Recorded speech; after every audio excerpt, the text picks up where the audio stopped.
There you go. Hello and welcome to the stream, everybody. I am your host, Elementalist, and today I'm going to be doing Torment 1 quickly with my Barbarian, hopefully to farm some caches or to do a quick rift. Now, the reason I put it on Torment 1 is, number one, Torment 1 gives you the possibility of dropping new items. Not much, 15%, but you know, 15% will do. And because it's doubled in the rift, probably going to try out in the rift if I'm farming for legendaries.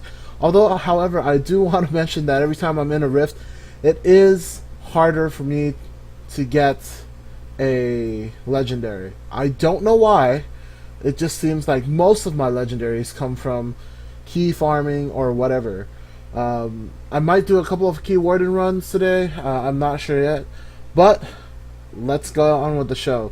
Today's topic will be a very interesting one. It'll be the one about supporting. Now, there are a couple of ways to play the champions or the characters in Blizzard, as you know.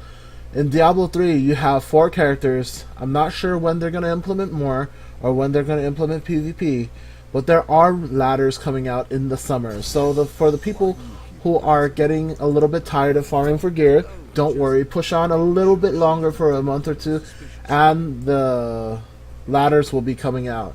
There'll be PvP in this. It'll be great. I personally love this game just because it's very, very easy to play. It's very stress relieving for me, as opposed to peer-to-peer, player-to-player games. So, the one thing that I wanted to talk to you guys about today is supporting. And what I mean by supporting is getting skills that affect the team holistically. Like, if you're going in with a bunch of friends or a bunch of people in public games around you, and if you have a good group of people, like for pubs, you'd like to be able to support them, get the most advantage out of the sport, and get the most toughness out of them supporting you. And what I mean by this are activate global spells that you have. Stuff for the Barbarian is Inspiring Presence. The duration of your shouts is doubled, and all allies within 50 yards regenerate 1% of their health per second for 60 seconds when you do use them. And you couple this with something like Warcry. Let's change this Avalanche up to this. Warcry or... I think Warcry... I'm not sure if your friends get Battle Rage, though. But Warcry definitely does, because you unleash a rallying cry of armor for you and your allies within 50 yards. It says allies right in there, so that in and of itself is a very, very good way to support your allies. And if you do use one of the runes, these runes also affect your allies, I believe. So you change it to Warcry right here. It says increased armor, increased resistance, 2 minutes left. All of your allies should have that little thing over there. And because you used your Warcry, now you have as well the regenerate life per second. So it's a very good thing to have as support. Now, the main reason why I say you need to have a supporter in your group now is it becomes essential to your group when you're doing higher torments. Just because when there is somebody constantly keeping you alive, constantly buffing you up, you would have a lot of added passive power. If you have a lot of added passive power, torments will be unbelievably easy.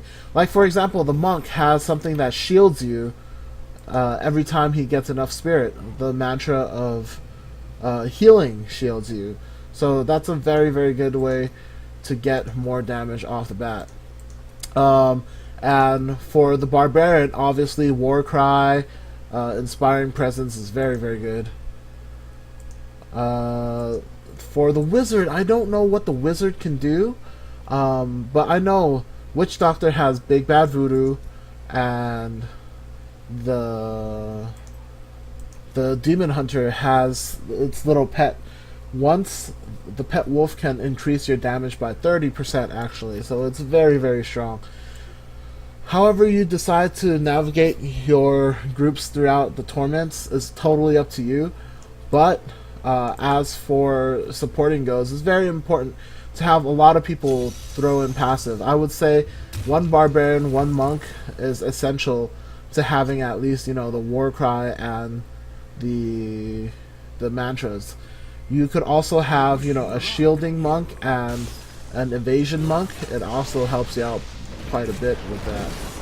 Oh no, this is probably the worst rift for the barbarian because I have no way to catch up to him to slice him. But as you can see, I'm doing so much damage right now, it really doesn't matter as much. I'll show you my build right now is sprint marathon. I usually have gangway, but you know I want to get through the rift a little faster. So I have marathon on, I have Wrath of the Berserker, I have 3 charges of avalanche, and I have overpower, the one with lightning. Of course, if you remember my barbarian was equipped with the Shard of Hate, which means every time I deal lightning damage, lightning bolts come out. Not every time, most of the time. It was kind of overpowered with the Whirlwind before, enabling me to do Torment 4 relatively easy, out-trading damage with, you know, the enemy demons and monsters and whatnot. But right now, it's actually more balanced, so it's very hard for me to one-up anything with just one weapon. My skills are, what do you call it? Besides this, I have Berserker Rage, Unforgiving, Ruthless, and Weapons Master, which gives me 8% more damage, and it gives me 25% extra damage when I have full Fury. And my build doesn't really consume Fury, except for the Whirlwind, if you do not hit multiple enemies. So, that's what I'm working with right now. I'm actually probably going to change Marathon to Gangway, just because I'd like to break stuff while I run through it. It's just more efficient that way, especially because I'm legendary farming. You want to be able to break the objects in the rift really quickly. I'm still taking a ton of damage, as you can see, but that's because my toughness is only about 7 million. If you get up to 12 million, that's a good place to be at for Torment 2, if you do enough damage for it. If you do burst damage, I would say 12 million would be pretty good. If you do whatever passive damage, then you need to be a little more tankier than that, because passive damage actually gives you more experience when you run through more experience of the higher torments. That's what I mean. So what I mean by passive damage is you have like a lot of things that deal damage over time effects, like you don't hit for really hard, but you stand around. Just because you're alive, you constantly deal damage to them. I don't know what skills are like that for the barbarian, but for the monk, it's you know, it's mantra of submission, mantra of conviction with submission rune. Just because you're alive, everything around you takes around 40 damage, 40 weapon damage per second. That builds include cyclone and stuff like that. For the wizard, is your Hydra. Just because you're alive, you cast a Hydra. The Hydra will keep attacking whatever you're attacking, or whatever enemies are within its path, which is pretty good. So yeah, I don't know about the Barbarian and these damage over time effects for the Barbarian. I think Barbarian has a gigantic 1-hit, 2-hit knockers, and that's about it. Let's see. There is no real big damage over time. I'm going through the list of skills in my head, and I can't find anything. So I actually entered this rift about 5 minutes ago, I believe. So let's just keep the time to see how fast the rift is going to get done. I'm just going through the enemies really quickly. I have Mad Monarch Scepter equipped because I'm a melee hero, and whenever I kill 10 souls, 12 souls, you know, it just explodes for gigantic damage, which is also cool. Also, the cool thing about that is Mad Monarch Scepter's passive can crit.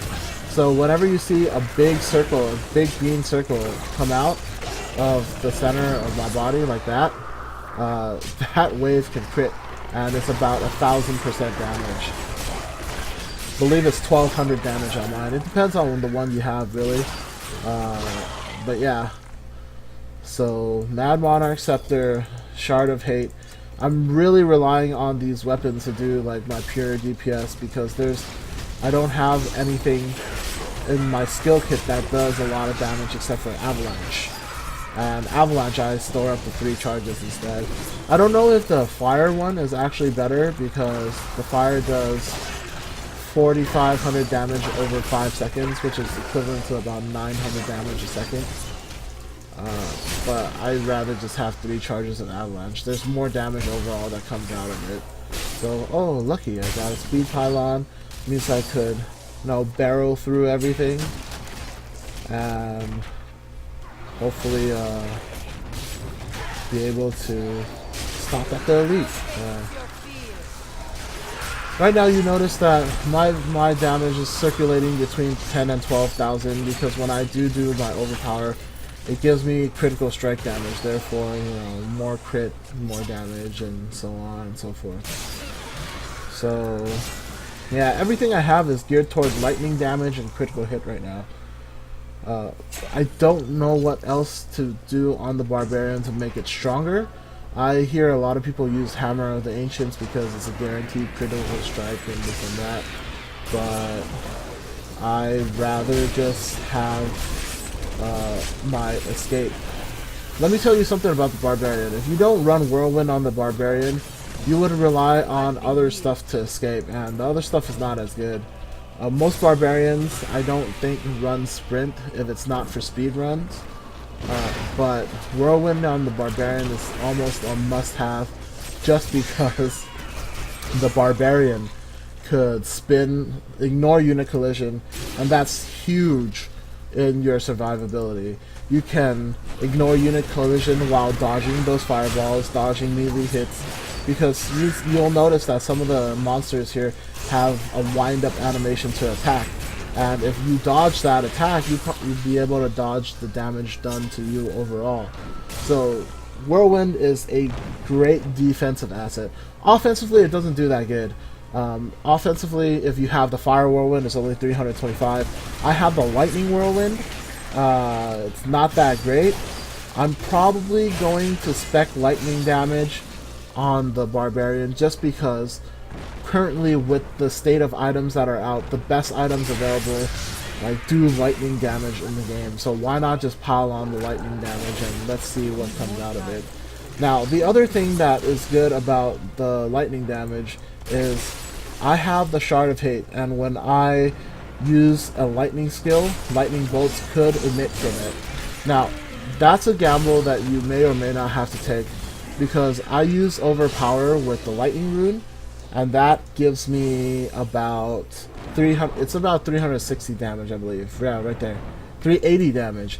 Now, if I have the lightning rune equipped, my Shard of Hate actually gives it an additional 211 damage right there. You see that? So 360, oh no, 380 plus 211 is about 600 damage. It's about 590, but now is 590 with critical hit more like 5 seconds of critical hit better than what do you call it? 760 damage overall. You get to double your power of your overpower, and that could be something. Although that's a guaranteed hit, and you don't get the crit strike. The only thing that you get guaranteed from this overpower now is the critical strike damage. So how you play is up to you. I'm trying out just buffing up the crit strike right now because I've always gone for whatever just looks better on paper wholly, like including all the buffs and stuff like that. But I'd like to be able to just use the fire damage from the overpower because that's like when you do it, it's guaranteed damage, not guaranteed crit or something else. The other nice thing about this build is if you use 3 charges of Avalanche, you could stack the stones in one area, and the stones do hit for quite a bit. So Avalanche is definitely a very good skill to use. All the skills from Reaper of Souls are very good. They gave the Barbarian something that it needed immensely, which is a good damaging skill that's over, 1,000 damage. Because the Barbarian lacked that. The Demon Hunter had, the bombardment rune with the animals and stuff like that. You work that into your playstyle. But the Barbarian had no, like, gigantic hit. All the Barbarians I know actually still run Hammer of the Ancients. So, I don't like Hammer of the Ancients very much either. Because that consumes quite a bit of Fury, and I don't get a Fury bonus, which is the most constant bonus that you can get within the, what do you call it?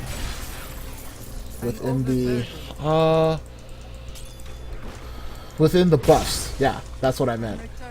So, the Berserker Rage is the most common form of, 25% buff. It's the best form of buff that you can get in the game that is consistent, in my opinion, because you get to have a lot of Fury and you get to get 25% off of that.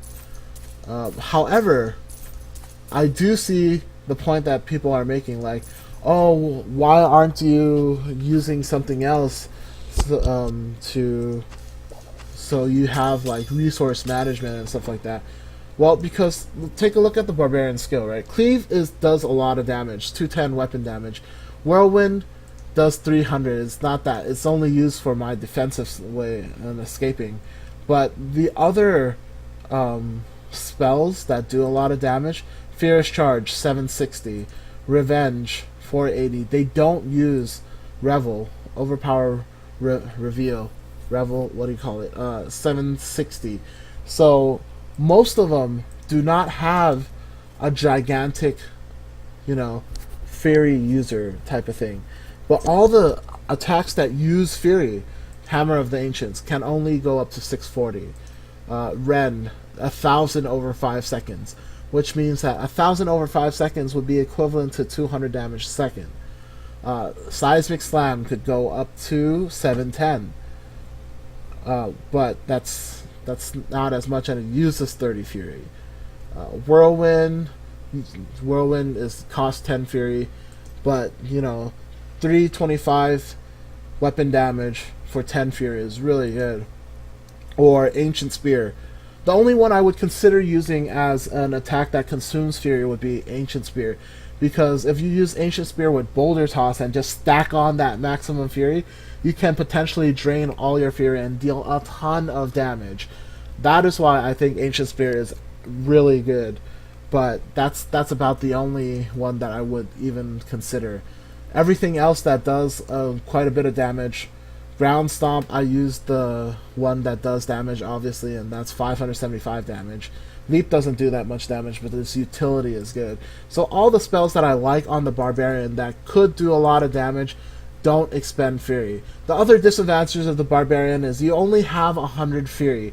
If you have the passive that gives you more Fury, you'd probably be able to get like 25 extra. But all the Fury that you rely on usually comes from the weapons and armor of your items, and that's why I think that Berserker's Rage is actually a really good thing on the Barbarian, because I could fill up my whole inventory, my whole skill slot with stuff that generate Fury, and I do just about the same amount of damage as I do without the Fury. The only bad thing is you degenerate Fury if you don't use it, so you're kind of relying on two things to keep your Fury up. Number one, your skills, which I don't have any of right now. And number two, because I'm running Sprint, I have to have the rune Unforgiving, or the passive skill Unforgiving. Because the passive skill Unforgiving gives you 2 Fury a second, and you no longer degenerate Fury. So even without attacking things, you'll have full Fury. So whenever you go into an attack, you'll have that 25% bonus. That nice 25% bonus.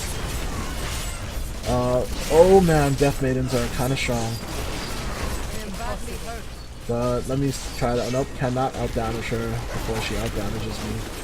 So I just gotta. I need aid. Wow, her spin is so strong. Whoa. And there we go. Easy peasy. Now that rift only took about, I would say, 20 minutes, but that's because I was explaining the Fury and Barbarian to a lot of people. Note that, you know, the stuff that I say is my opinion and my opinion of how, like, an effective Barbarian is. You can, a lot of people actually do a ton of other stuff that can do higher torments, that do things easier than me. But my opinion on the Barbarian is, look at your passive skills though. All that you have, the other thing that you can have is you could replace Unforgiving with Rampage, which gives you 25% more strength, which equates to a ton of more damage, right? But that means that you're going to constantly have to go quick throughout and keep that charge up. Or else if you don't keep the charge up, or if you don't kill the amount of monsters needed to keep that bonus, then, you know, you won't have the bonus, right? So without using Berserker's Rage though, see, you can use Rampage and that'll be good, and then that opens up Unforgiving for you to use something else with, like that. So these four are the four most offensive passives you can get. Brawler, as long as there's 3 enemies within 12 yards, damage increased by 20%. Very passive, not good for boss battles. So not good for the Nephilim Rift Guardian. Rampage, as long as you could kill more people, more monsters, you get 1% bonus for 8 seconds. You can stack it up to 25 times. As long as you continue to destroy monsters and demons, like, throughout the game. So you got 2 things that are great for crowd clearing, like wave clearing and stuff. But at a certain point, you know, when you have to buckle down and fight a boss, you actually have to look for things that are more consistent.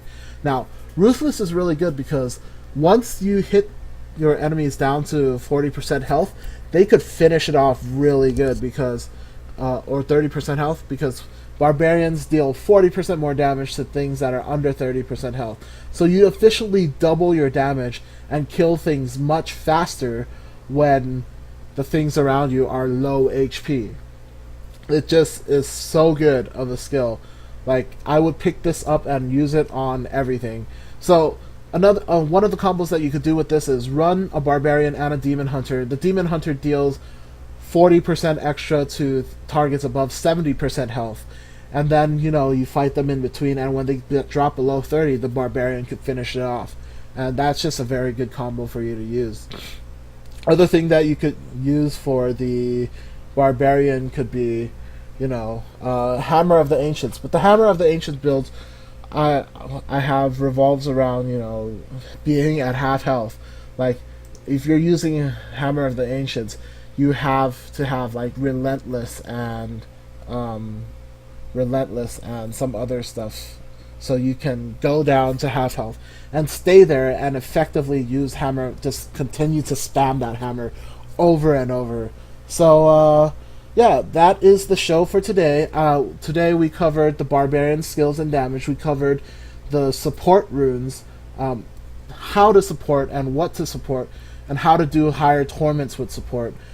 Obviously don't have a playthrough with the support right now, but pretty soon I'll show you guys a playthrough with my 2 supports. I have a wizard that crowd controls, and I have a monk that constantly shields you. So that is really good. However, you know, when you're supporting, you also have to gear your gear towards doing some type of damage, because you can't rely on the bulk of the damage coming from 1 or 2 people. At higher torments, you're going to have to be able to rely on some damage of supports, like all good supports, like across all games. I'll take the universal standard, right? If you look at a good support player in any other games, support players are the things that make play happen. Like, they keep you alive long enough and do that well. Second thing they do is they initiate and control the area of play that you're in. So apparently, like, so let's take it into WoW. Like, supports are very important because they keep the players alive and they are able to dish out some type of damage. You know, League of Legends, same thing. As long as you have your support do its role plus a little bit of damage, then you could specialize in people being like pure damage and they could cover two persons worth of damage. I think the Demon Hunter is like really really good just because even though there are very little skills that say, hey, deal less, deal more than 1,000 damage, their damage is up consistently. Their hatred is regenerated like as long as they're alive. So Demon Hunters actually have a high damage output. For the Wizard, I think they have a really high damage output as well, but they're hindered by the fact that they need tons of vitality to live, because all of the Wizard skill geared towards, yo, I'm here and I'm going to just do gigantic amounts of damage in short bursts, but they're still gigantic amount of damage. So, I don't know. Like, it just depends on how you play and what you want to play. If my ideal situation is, have two monks run two mantras with support, have a barbarian run a war cry, and whatever else you need to support, and have like a demon hunter or wizard or witch doctor be in the mix of that. If you have a wizard, you can clear waves really fast. If you have a demon hunter, single target skills are amazing. Like, demon hunters are the boss killers. They have a skill called single out. Gives you 25% critical hit chance if they're only fighting one enemy. So it's pretty good. So there you go. That's today's show. Until tomorrow, I hope you all enjoy and be happy and spread this positivity through all the nodes of your gameplay. Thank you very much.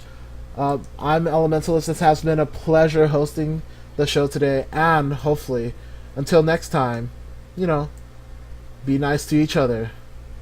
See you.